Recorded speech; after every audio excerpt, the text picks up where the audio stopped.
উৎপাদনে বাংলাদেশ এখন বিশ্বের প্রথম স্থানে রয়েছে। অভ্যন্তরীণ মৎস্য উৎপাদনে এখন দ্বিতীয়, মৎস্য জলাশয়ে মাছ উৎপাদনে পঞ্চম, তেলাপিয়া উৎপাদনে এখন বিশ্বের চতুর্থ এবং এশিয়ার তৃতীয়।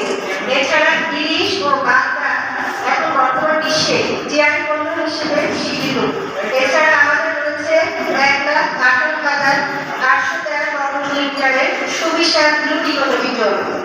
সম্মানিত উপস্থিতি, বাংলাদেশের মানুষের এখন মাছ খাওয়ার পরিমাণও বেড়েছে।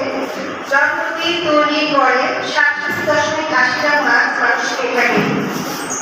বিপন্নতায় মাছের প্রজাতি সংরক্ষণ, অবাধ প্রজনন এবং বংশবৃদ্ধির মাধ্যমে সাময়িক মাছের উৎপাদন বৃদ্ধি হয়েছে।